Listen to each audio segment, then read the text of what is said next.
if you pay attention to the MAN, we call the metro area networks, it covers a geographical area larger than the land and ranging from several blocks of building to the entire cities. So we will discuss later on. And if you pay attention to the WAN, or we call the wide area networks, has cover larger than the LAN and mainly used for cellular applications supporting both voice and data applications. This larger network covering entire country or state is referred as a WAN. This WAN span over the multiple geographical locations which compose of multiple LAN. Sometimes might compose with multiple LAN. It is nearly impossible for a small medium organization to pull network cabling between their two offices in two different countries located thousands of kilometers away. Network service providers provide the connectivity solutions for the wide area networks.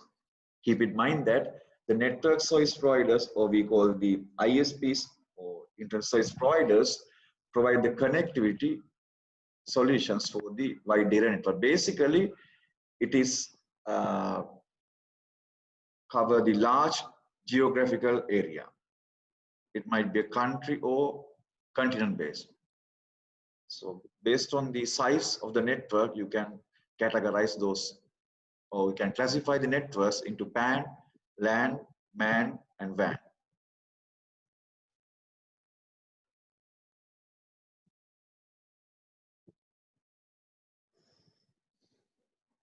So when you pay attention to the LAN, or we call the Ethernet connections or Ethernet network, this LAN technology use these Ethernet connections. So low cost. Basically, this LAN uses the IEEE 802.3 standards. In this Ethernet network or the LAN network, all machines on the network are connected into the same communication line made up of cylindrical cables. This Ethernet is a multiple access network. As you know, it has several standards that enable transmission of the data over the LAN. The naming of scheme for each Ethernet standard assists with the identification of transmission type and cable use. So I'll show you in the next slide. When you pay attention to this table, you can see different type of cable are used. You can find the name for the cables. If you pay attention to this column, you can find some name. And then you can see the type. And based on this different type, the bearing capacity of the speed and length is given in the table. So just go through this table, then you can get some idea. For example, if you use the 10^2 coaxial cable, maximum data transfer speed is 10 megabit per second, and the maximum length in between the devices is around 185 meters. If you use a 10^5 cable, coaxial cable, you can go for 500 meters. If you use a 10^T or 10^T UTP, we call the Cat3, or you can use 10^T Cat5 cables. If you use a Cat3, your maximum data transfer speed is around 10 megabit per second, and you can lay that cable around 100 meters. And if you use the Cat5 cables, if you use the Cat5 table, you can see here speed is around 10 megabit per second, and you can lay this cable around 100 meters. So if you use the 10^F this T mentions the twisted pair, and if you use 10 base F mean fiber lines, so you can go for, if you use a 10 base F cable, you can achieve around 10 megabit per second, and you can lay that cable around 2 kilometers. Those are we can categorize as the Ethernet. If you switch to the fast Ethernet, this type of cable used to wire those devices 10 base T4, 10 base TX, 10 base FX. So based on this different fast Ethernet cable type, you can see you can achieve around 100 megabit per second data transferring speed. If you use this 100 base FX fiber cable, you can lay your connection in with around 200 kilometers, so 2 kilometers or 2000 meters. And if you pay attention to the gigabit Ethernet connections, you can see you can achieve around 1000 megabit per second. If you use the 1000 base SX, you can lay that cable around 550 meters or something like that. Just refer this table. Based on the different cable types, you can achieve higher data rates, and you can lay that cable with a maximum length based on this cable type. So based on your requirement, you have to decide that which cable you have to use for your connection, which device you have to use. For example, if you use the fiber cable, your system should be support for your terminal should be support for the fiber communication. So based on that requirements, you have to upgrade your Ethernet network.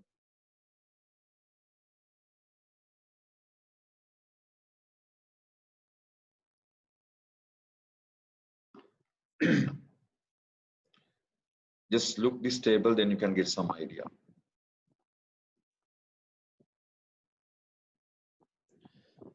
So in this local area network, users have to use or you access the channel. If you want to communicate with another device, you have a wired connections, and through this wired connection, you have to establish you have to set up the connection with the another users. So in this scenario, they use different access technique we call carrier sense multiple access technique with collision detection, and they use the carrier sense multiple access with the collision avoidance.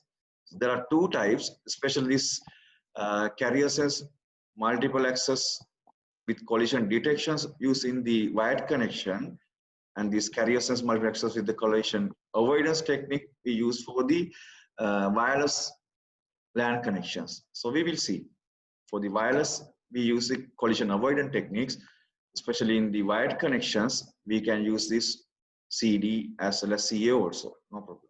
But basically, this CA used for the wireless network.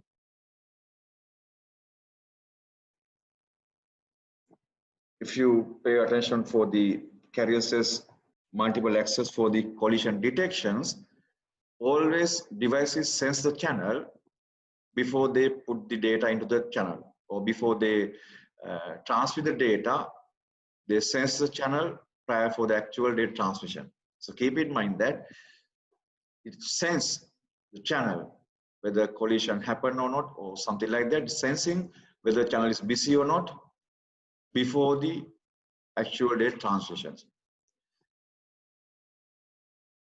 If the channel is idle or free, then it will start to transmit. Otherwise, delay for a moment and again sense the channel. And if the system is identify that the channel is idle, then the particular transmitter will start to transfer data. After the packet transmission is started, the node monitor its own transmissions to see the packet has experienced in a collision.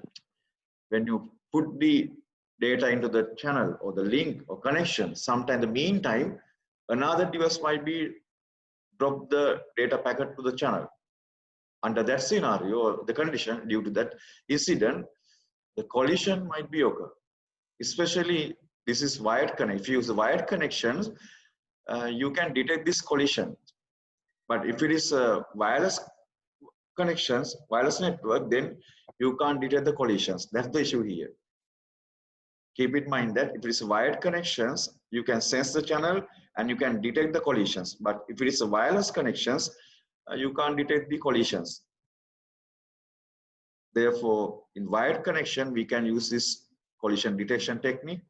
And if it is identified that the collision occurred or they happened, then what you can do, you can retransmit after waiting few seconds. That waiting time or the delay time will compute by the back-off algorithm. So you can see this link, and by looking at this YouTube video, you can get some idea. I'll give these slides, and with the support of the back-off algorithm, it will decide the delay time period and again start to sense the channel. And if the channel is idle, then transmitter will start to transmit. So back-off algorithm will support for that one. After some random interval or after delay, it will start to retransmit if the collision is if the collisions were occurred, you have to retransmit. If you notice that the packet is collide or subject to the collision, then you have to retransmit the data. So you can see the logic or the flow chart for this collision detection. Just assume, for example, you are starting to communicate and assemble the frame, and then if you try and if you feel that the channel is idle, you can transmit it. And if you feel that collision will happen, if collision is detected, you have to go on this way.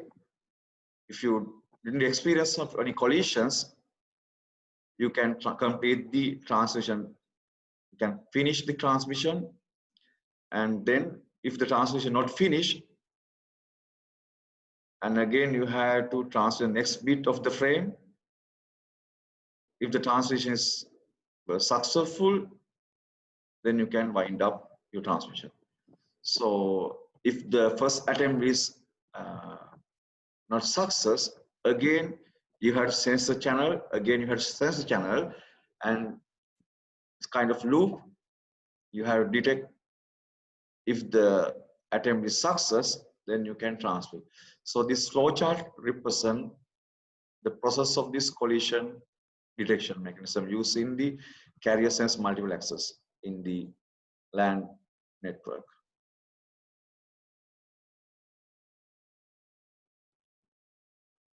So just read this flowchart, then you can identify what will be happen if the channel is busy, or what will be happen if the data packet is subject to collide, or if you detect the collisions, what will be happen.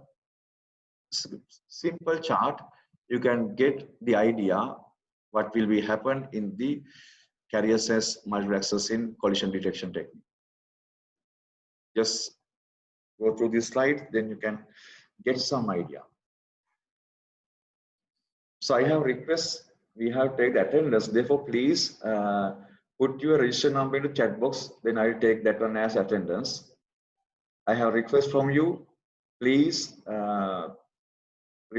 use the chat box and put your register number onto the chat box, name and register number. Then I'll take that one as attendance. Yesterday I forgot it, but today I'll take it.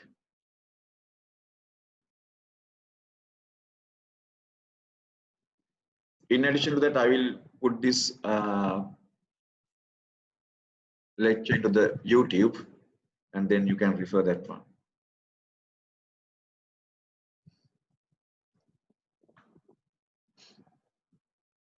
So you go to the next slide. So you can see here,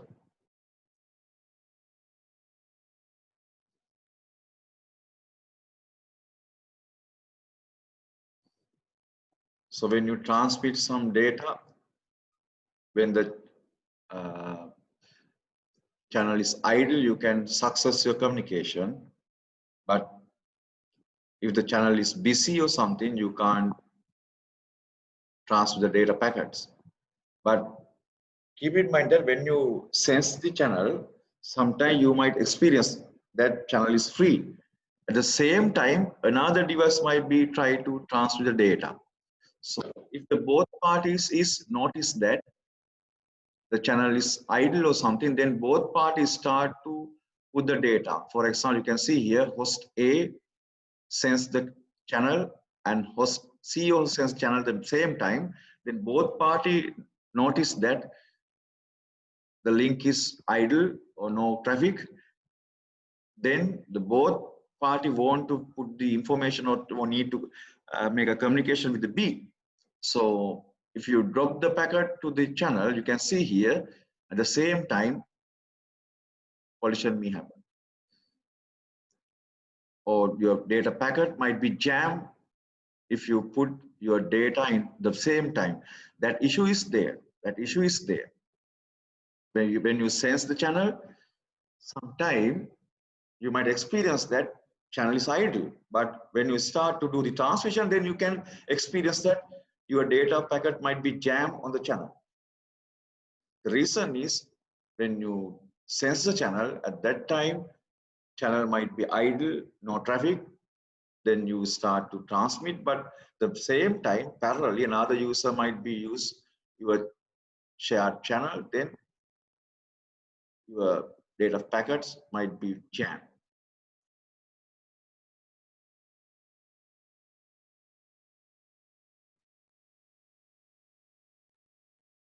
So just try to familiar with the thing, then you can understand.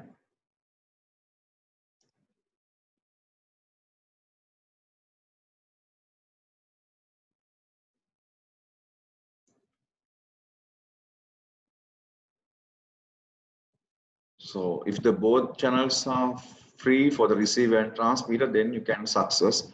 But if the channel is busy, you have to wait. Just look this diagram, then you can get some idea.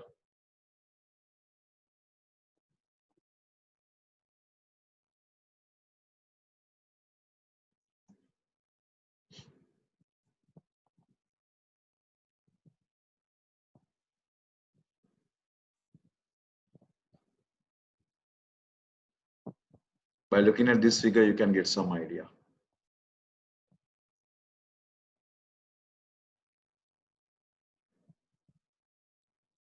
If the channel is busy, you have to wait. If the channel is busy, you have to wait.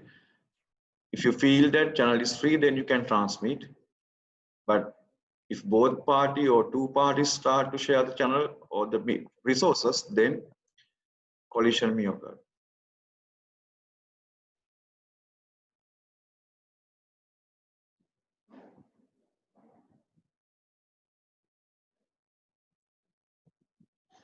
So as I mentioned previously, the back-off algorithm we use when the collision is occur on the network, the colliding transmitter will back off from the retransmission for the time determined by the back-off algorithm. So if you experience that the packet is subject to jam or collision occur on the network, then you have to retransmit the particular data packets or the frame.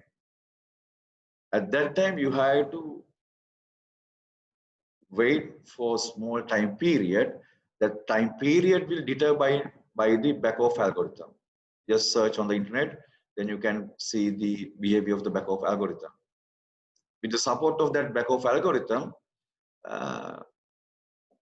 you can wait. So if you experience that number of collisions, then the back-off time will be increased, this algorithm. So based on that algorithm, the algorithm will decide the time delay.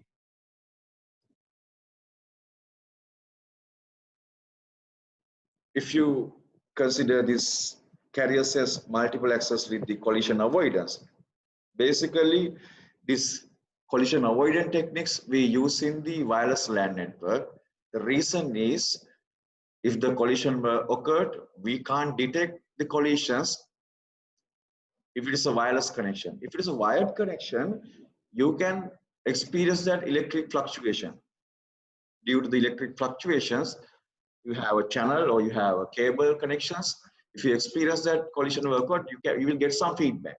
But in the wireless, when the packet is jammed or collide, the spaces will not give any feedback for you. You don't know what was happened.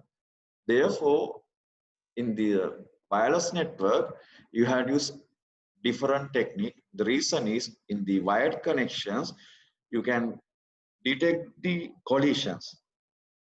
You can sense the wire or wire connection and you can identify collisions. But in the wireless connections, you can't detect the collisions.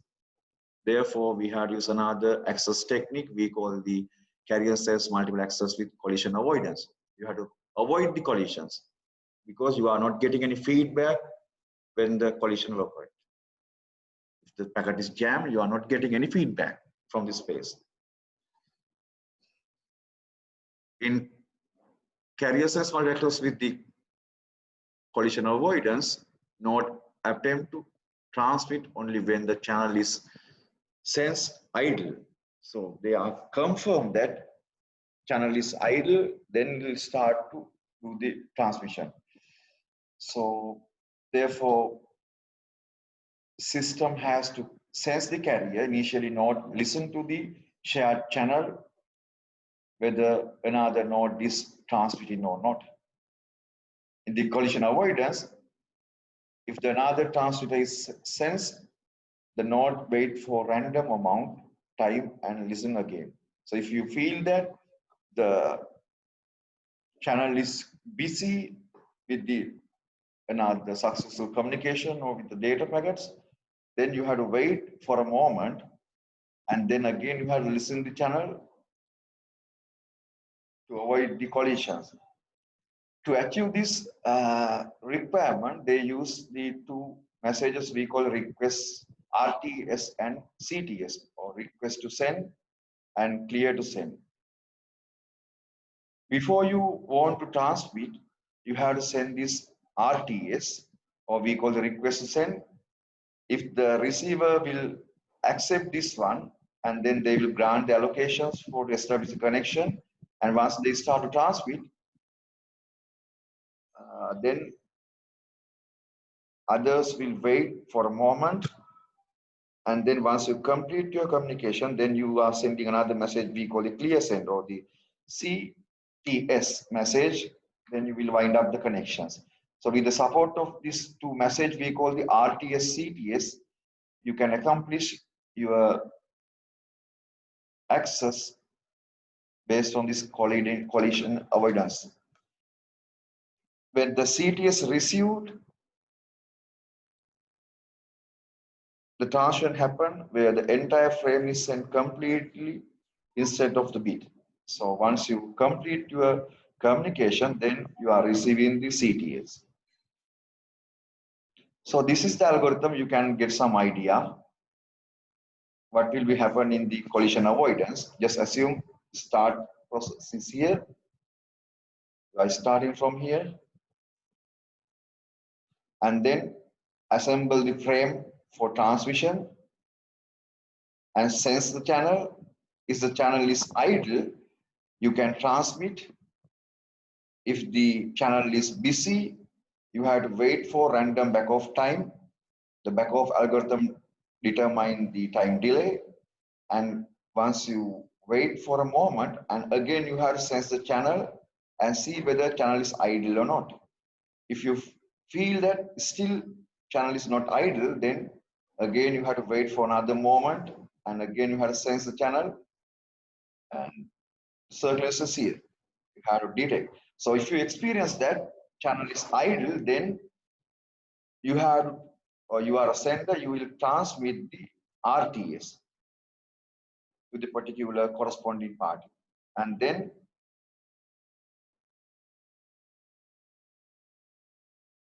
you can establish the connections, and then CTs, or we call real CTS are received.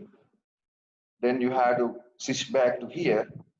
Otherwise, you can proceed your communication with the particular destination.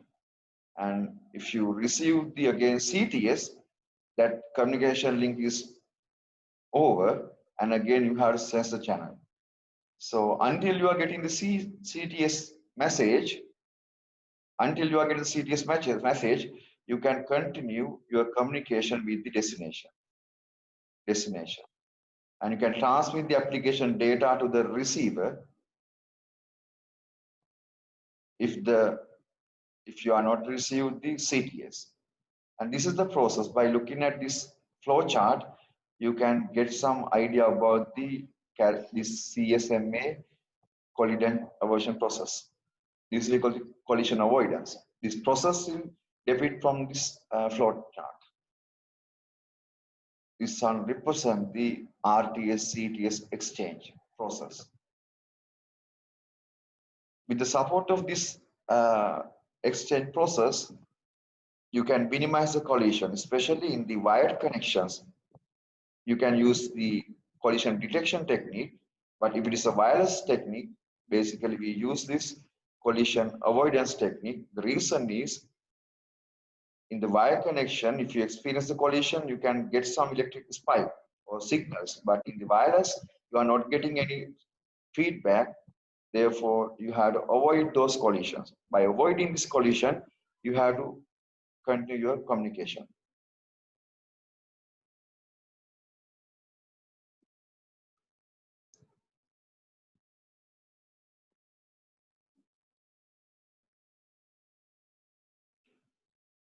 Now we're going to the another slides. This is we call the power over the Ethernet, especially in this network. We are transferring the power also. In addition to the data, we use the power transmission also on the Ethernet cable. If you pay attention for this figure, you can see here you have power lines also in your Ethernet cable. Collections of data are transmitting, power also transmitting. So you have especially if you have IP phones or IP cameras, you have to give power for the devices with the support of this power over Ethernet. Basically, you can use Cat5, Cat3 cable for the power transmissions, especially if you want to transmit the high power, you have to use the Cat5 cables. If you use less power applications, you can use the Cat3 cable. The original IEEE 802.3F 2003 standard provide around 15.4 watts DC power. The voltage is around 44 volt, and they have a current rating also. In 2009 standard, power over the Ethernet standard is possible to support 25.5 watts power range. It's another upgraded version. So you can see the power connections. If you have Ethernet switch, you have data connection, you have separate power connection with the support of the UPS. But if you want to transfer the power over the Ethernet connections, you have to feed your power to the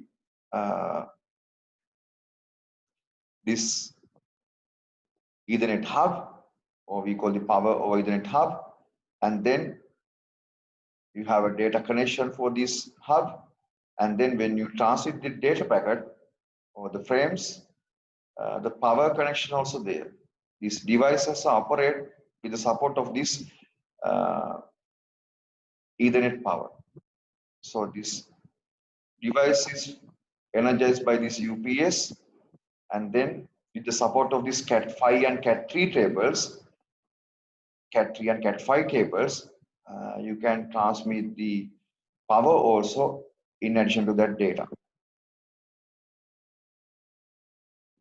This simple diagram, you can get some idea about the power over the Ethernet cables or Ethernet connections.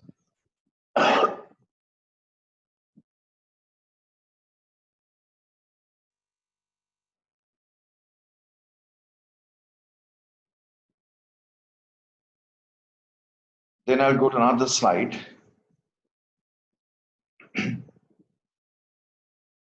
I'll go to the wireless LAN.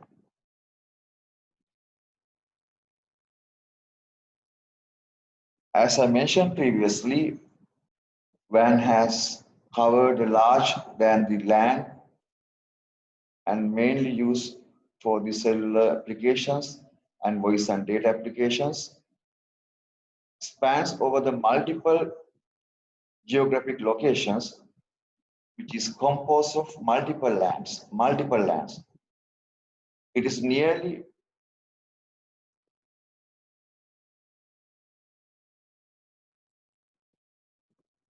compared with the lands have some large geographical distribution.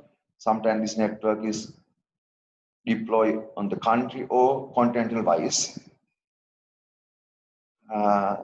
Same as the traditional LAN, but users connect to the LAN through the wireless connections. You can see here this wireless LAN connect via the Wi-Fi or wireless connections or with the support of the radio frequency.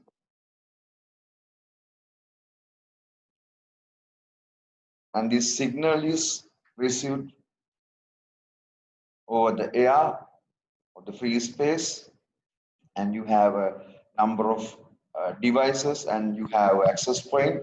With the support of this Wi-Fi access point, you can get the service.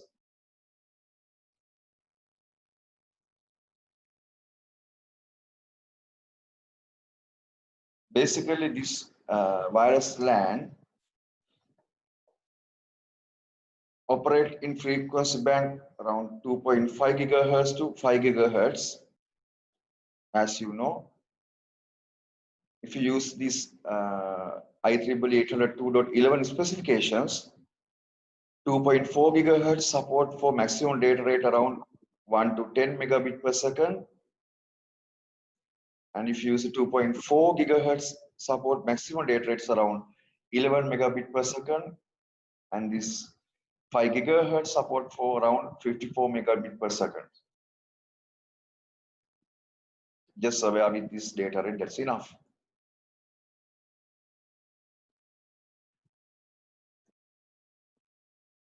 As you know, this if you look your attention for the, if you pay your attention for the wide area networks, collections of land, and this land are sometimes deployed on the country or continentally, and with the support of the service provider, you can link those land together.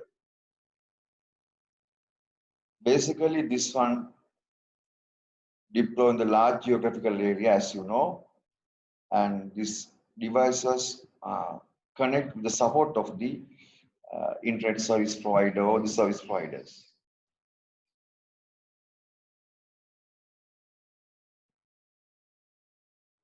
So you can find some different WAN connections.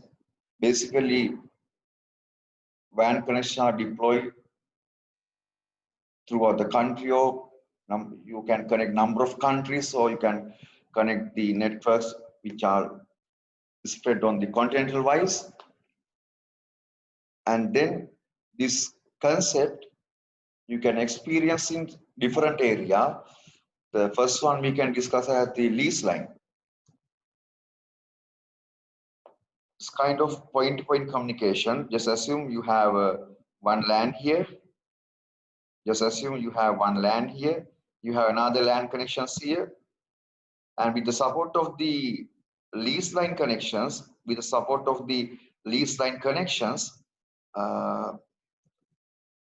can establish the WAN connections. Lease line is one of the application where you can experience the WAN network. It's kind of point-to-point connections and dedicated connections, as well as have a fixed bandwidth, and then symmetric data connections, typically telephone lines that has been used for the private use. Basically, in large companies, banks and schools, universities, they use this type of lease line to connect geographical distance officers.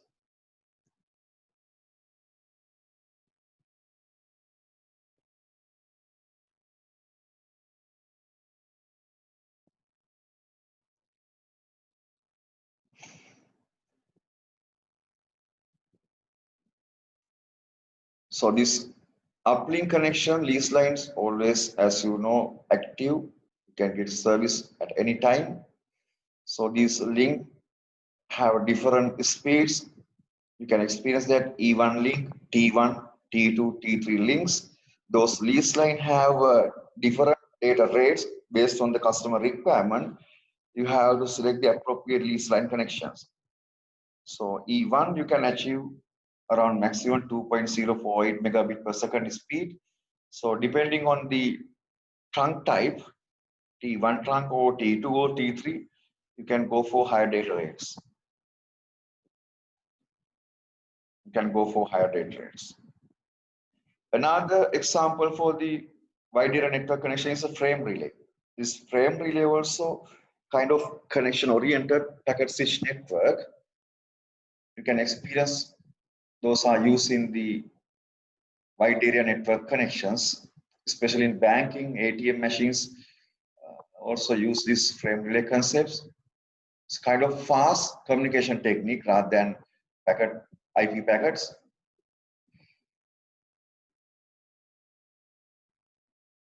This concept, keep in mind that it's connection oriented and network provides the permanent virtual circuit. Network providers configure like a VPN or something and more secure connections. With the support of the network service provider, you can establish this frame relay applications, especially in banking activities. For the bank activities, they use this frame relay. Basically, these service providers are charged based on the usage of the data. In this frame relay, put the data in variable size of unit called the frames and leaves any necessary corrections up to the endpoint, which speed up overall data transfer. Compared with the other network, the speed is a bit high, especially in the frame relay. When you consider the frame relay, you can find some term we call the CIR, LAR, LMIN, DLCIs. This CIR is a minimum bandwidth pay for the service provider. We call the CIR. And LAR, the bandwidth that physical cable can handle, we call the local access rate. And you can experience some other term we call the local management interface. The service provider send the statistic of the network through the LMI for the users. Another term you can experience in this frame relay is the DLCI. Users deal to instead of the MAC address. Rather than using a MAC address, it uses another different identifier for the packets. It's not the MAC or something, it's what similar. Instead of this MAC address, as you know, the MAC address, similar identifier they use for the packets in the frame relay.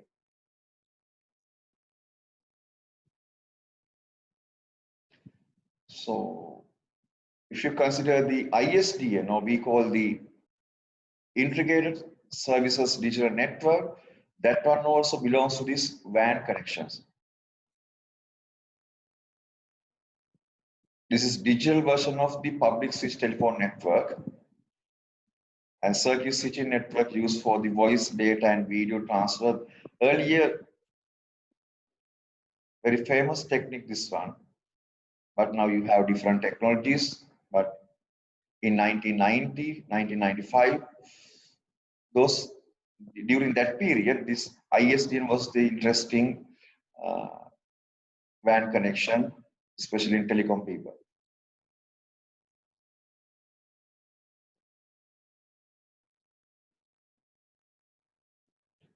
It's like a phone call, connection brought up when it is needed. So it will support for the data communication, video communication, and the voice The earlier, we don't had WhatsApp or Zoom, Skype, those technique. We had in 1990, 1995 or something, this ISDN network. With the support of this ISDN network, we can take a video calls or something. Now you have separate techniques also with the low cost, but earlier, this is the method we use for the video calls in 1990. But later on, you have another update versions. Then you can do the video call with the low rate, low cost. But earlier, if you take a video call, you have to pay too much money. For 1 minute, you have to pay around 100 rupees or something. Very expensive.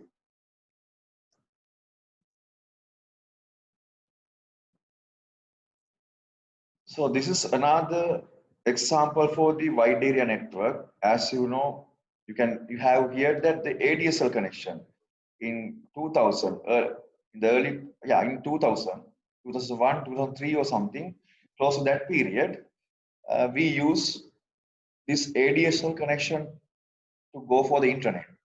Basically, SLT introduced this ADSL connection with the wire connections, with the wire, and you can use the same phone line. You have physical connections, copper wire connections. So I'll show how they did it. For example, you can see here, they use the copper cable and they use one bandwidth for the voice and another frequency bandwidth they use for the data transmission. Separate, they will use uplink and downlink. They use same copper wire connections, kind of pair of cable, and this cable parallelly used for data communication and the voice communication. Voice is handled by from 0 to 5 kilohertz frequency band, and data handled from here to here. Separate bandwidth they have used for the uplink and downlink. So this concept we call the digital subscriber line, or we call the ADSL. So in 2020, so yeah, in 2000, 2001, 2003 or something, the early stage of the 2000, we use this digital subscriber line for the internet connections. You are using the same copper wire. You use the same copper wire. You have a splitter. You have a splitter here. With the support of splitter, voice part you can filter, kind of filter. The filter, you can filter the voice range with the support of the splitter, and you can do the voice communication. And with the support of this splitter, you can filter the other data bandwidth, and with the support of the ADSL modem, you can go for the internet with the support of the computer or something. You have to connect your computer for the ADSL modem. That ADSL modem and the voice connections are directly connected to the splitter. And then from splitter onward, you have a traditional copper connection, copper wire connection. With this copper wire connections, the same physical connection, but you can utilize that physical connection for the voice and data. The reason is you are using separate frequency bandwidth on the particular copper connection. That concept we call digital subscriber lines. By using this digital subscriber line also, number of users can connect to the internet. Then this DSL connection also act as the wide area network connection. You can connect your machine for the common network with the support of these subscriber lines.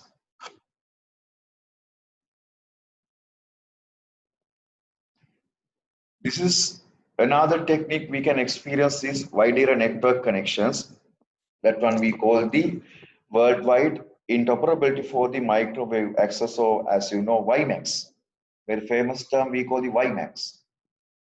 WiMAX, Wi-Fi, you know, this is another one we call the WiMAX.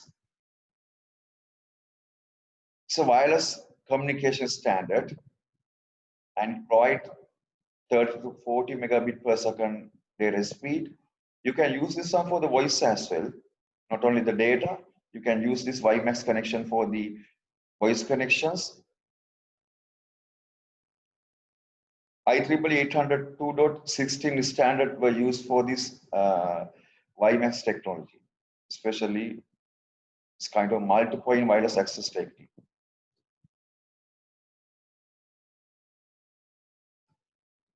This WiMAX provide wireless, as I mentioned previously, wireless broadband access. This kind of last mile solution. It's a kind of last mile solution. You can get the internet connection as a wireless. In this technology, they have uses the orthogonal frequency division multiplexing and the MIMO technique to give the higher data rates. In addition to one antenna element, they have you embed the antenna array. With the support of this antenna array, or we call the multiple inputs, multiple output technique, they have deployed to provide the higher data rates, especially in this WiMAX technology. This WiMAX early we introduced as a last mile solution. It's a last mile solution.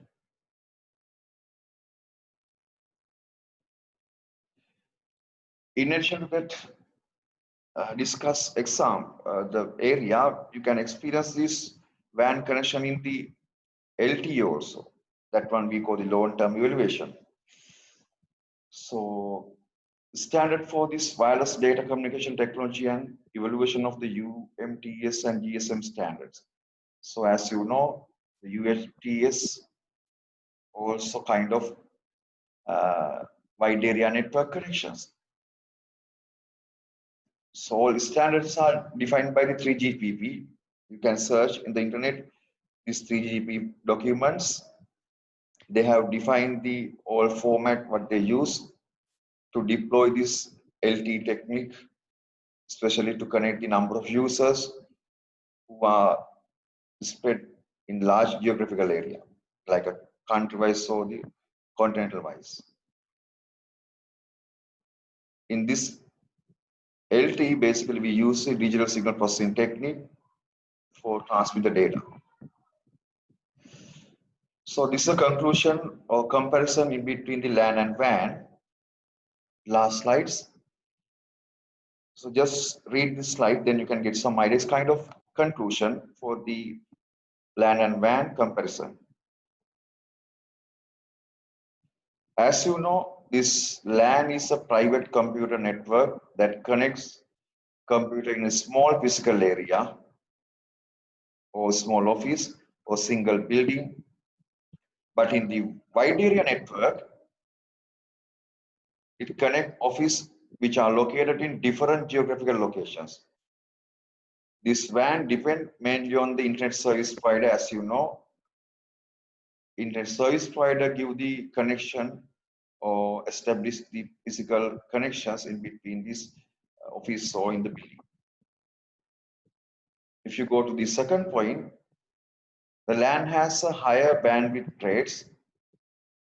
Currently, local area run at bandwidth with the 100 megabit per second or 1 Gbps or 10 Gbps by using appropriate cable and the devices or terminals.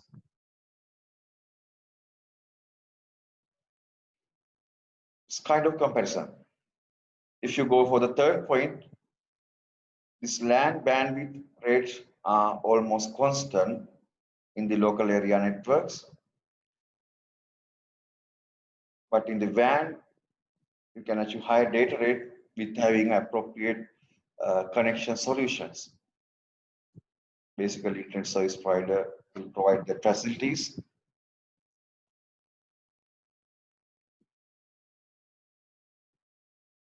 If you go for the next point, most of the current local area network uses Ethernet as a LAN standard. But in WAN connectivity, technology like a VPN, MPPLS are used, especially to provide the WAN connectivity. We will discuss later on this MPLS, or we call the multi-protocol label switching.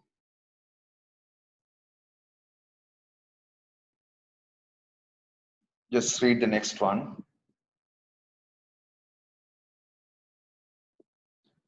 Just read this one. I will give these slides for you. You can read it, and it's kind of comparison of the conclusion.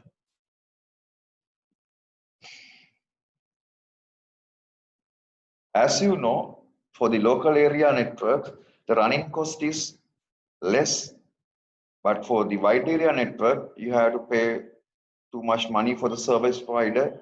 It might be a monthly or annually, but inside of the local, you have to spend the capital cost. Once you establish a network connection, it is running freely. But if it is a wide area, you have to connect your office to the outside. Then to get the service from the service providers, you have to pay something. So that issue is there, especially in the WAN networks. In the local area network, you can manage your network with the minimum cost. No need to pay money for the service providers. But in the wide area networks, you have to pay the money for the service provider based on the later rates or the bundle. So this is the summary for the today lectures. Just go through this slide. I will share this one with you and read this one. So next week we will discuss the next topic. Next week we have to discuss about the TCP/IP protocol. So please put your registration number to the chat box. I will stop the class today. We will meet next week. Have a nice day for you.